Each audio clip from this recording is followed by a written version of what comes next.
Gente, primeiro episódio que eu apareço aqui pra vocês em vídeo. E eu tô muito feliz, porque finalmente o microfone chegou.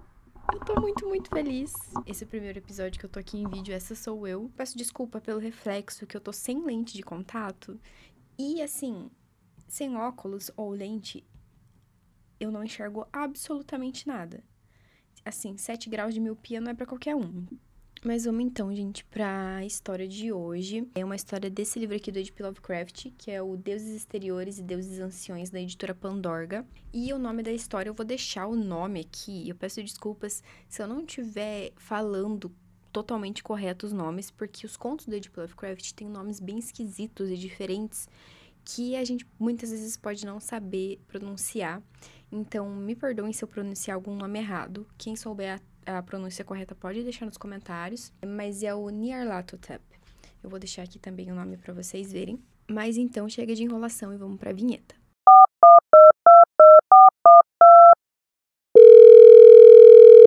Olá, você ligou para o Disque Meia-Noite. Aqui o medo é sempre gratuito e todas as reclamações são ignoradas. Se você acha que ouviu alguém chamando seu nome mesmo estando sozinho, pressione 1 e finja que não ouviu nada. Para histórias de terror que com certeza farão você dormir de luz acesa, pressione 2. Seu gato está olhando fixamente para o canto escuro da sala, pressione 3 e tente não entrar em pânico. Agradecemos o seu contato. A sua alma é muito importante para nós.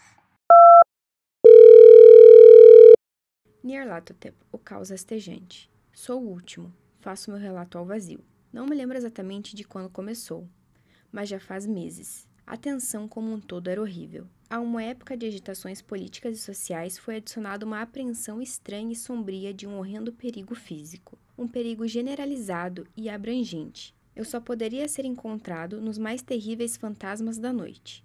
Lembro-me de que as pessoas andavam com rostos pálidos e preocupados, e sussurravam avisos e profecias que ninguém em sã consciência se atrevia a repetir ou a admitir que ouvira. Um tremendo sentimento de culpa assolava o lugar. E do abismo entre as estrelas sopravam correntes frias que faziam os homens estremecerem em lugares escuros e solitários. Houve uma alteração demoníaca no curso das estações. O calor do outono se prolongou de uma forma assustadora, e todos sentiram que o mundo e talvez o universo tivesse escapado do controle de deuses ou forças conhecidas e passado para o de deuses e forças desconhecidos. E foi então que Nyarlathotep veio do Egito.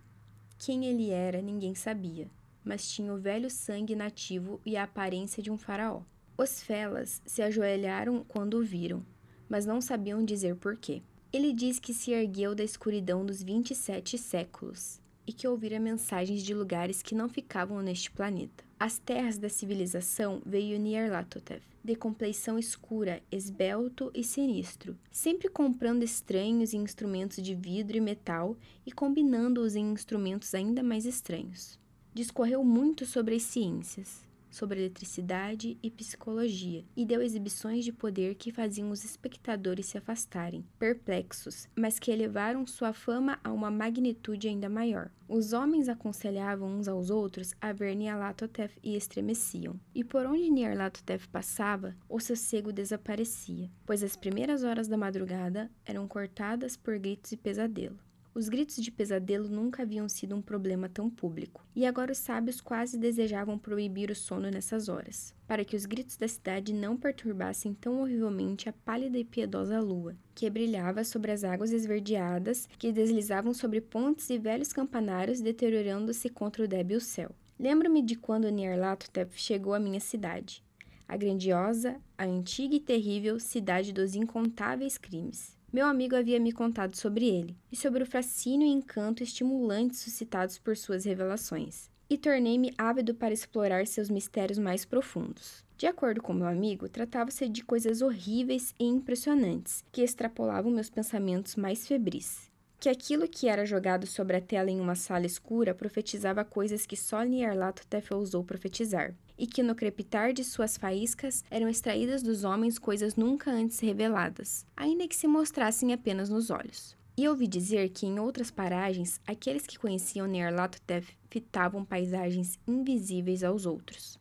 Foi no cálido outono que saí pela noite com a escuridão inquieta para ver Nyarlathotep. Atravessando a noite sufocante e galgando as escadas infindáveis até a sala asfixiante. E sombreado em uma tela, vi formas encapuzadas em meias ruínas e rostos amarelos e cruéis espiando por trás de monumentos desmoronados.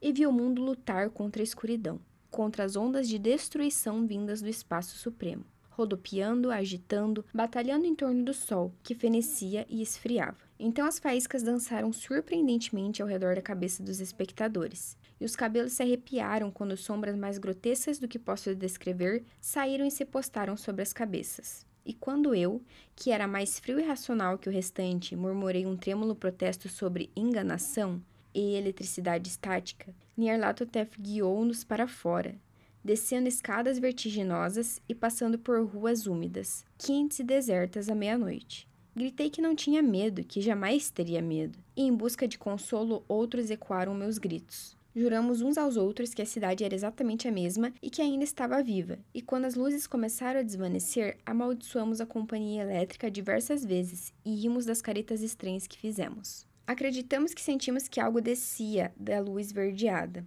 pois quando começamos a depender de sua luz, passamos a nos agrupar em curiosas formações involuntárias e parecíamos conhecer nossa destinação, embora não nos atrevêssemos a pensar nisso. Em determinado momento, olhamos para a calçada e avistamos blocos soltos e descolados pela grama, com um êxtigo veio de metal enferrujado delimitando onde ficavam os trilhos dos bondes. E novamente vimos um bonde, solitário, sem janelas, dilapidado e com a lateral pendente para o chão. Quando fitamos o horizonte, não conseguíamos divisar a terceira torre à beira do rio, e notamos que a silhueta da segunda torre apresentava uma irregularidade no topo. Então nos dividimos em colunas estreitas, e cada uma parecia ser atraída por uma direção diferente. Uma desapareceu em um beco estreito à esquerda, deixando para trás apenas o eco de um gemido de espanto. Outra se esgueirou pela entrada do metrô, cheia de ervas daninhas, uivando com uma risada insana. A coluna em que eu estava foi sugada em direção ao campo aberto, e senti um calafrio que não pertencia ao cálido outono, pois enquanto andávamos pela charneca escura, vimos à nossa volta o infernal brilho da lua se derramando sobre neves malignas. Nevascas inexplicáveis e que não deixavam rastros, varridas em uma única direção, onde havia um abismo ainda mais escuro de paredes reluzentes. A coluna parecia muito fina enquanto mourejava sonhadoramente em direção ao golfo. Fiquei para trás, pois a fenda negra da neve verdejante era assustadora, e pensei ter ouvido as reverberações de lamúrias inquietantes quando meus companheiros desapareceram. Mas minha determinação de ficar para trás era débil. Como se atraído por aqueles que haviam ido antes, era como se eu flutuasse entre os montes de neve titânicos, trêmulo e apavorado, em direção ao vórtice invisível do imaginável.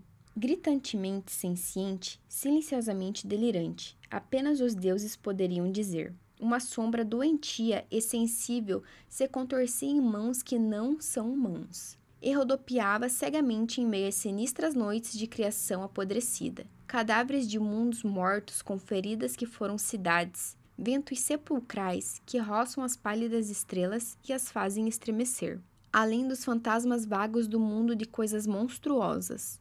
Colunas semi-avistadas de templos não santificados, que repousavam sobre rochas inomináveis sob o espaço e elevavam-se a um vazio vertiginoso acima das esferas de luz e escuridão. E através deste cemitério revoltante do universo, a batida abafada e enlouquecedora de tambores e o lamento fino e monótono de flautas blasfemas de câmaras inconcebíveis e sombrias além do tempo. Os detestáveis silvos e batidas nas quais dançavam, de forma lenta, desajeitada e absurda, os gigantescos e tenebrosos deuses, as gárgulas sem visão, sem voz e sem mente, cuja alma é Nyarlathotep. E aí, gente, o que vocês acharam dessa história? Eu gosto muito que as histórias do H.P. Lovecraft, elas deixam muito pra sua imaginação, sabe? Ele não explica tudo com detalhes, da onde que veio determinada coisa, o que é determinada coisa. Isso que é o legal do terror dele, sabe? Ele deixa muito pra você imaginar e ficar conjecturando, meu Deus, o que será que é isso? É um ET, é um demônio, é um... O que é essa coisa? E eu acho isso muito, muito interessante nas coisas que ele escreve. Me contem o que vocês acharam. O final desse conto me lembrou muito, eu não sei exatamente porquê, mas me lembrou muito, acho que um que eu já contei aqui pra vocês. Acho que é A Cidade Sem Nome, se eu não me engano. Quando o cara entra ali embaixo, aquela coisa de sons de tambores, acontece umas coisas estranhas, e ele começa a ver aquela galera bem bizarra lá embaixo. Eu achei, não sei porquê, mas me lembrou muito. Eu imaginei muito da mesma forma que eu imaginei aquele outro conto dele. Esse conto foi bem curtinho, então esse episódio foi mais curto mesmo. Eu tô aqui testando o microfone, já aproveitei ele pra poder testar o microfone aqui com vocês. Mas me digam o que vocês acharam desse conto. Me digam se vocês querem mais histórias do H.P. Lovecraft. Eu gosto muito, muito mesmo das histórias dele. Essa coisa de terror cósmico, monstros, ele não explicar muito bem as coisas, que você fica imaginando o que pode ser, criando 1001 hipóteses do que tá acontecendo com o protagonista. Quem são essas coisas que aparecem, aonde ele tá, se ele tá delirando, ou se é uma realidade alternativa, ou se os aliens invadiram o planeta Terra. Espero muito que vocês tenham gostado. Até o próximo episódio.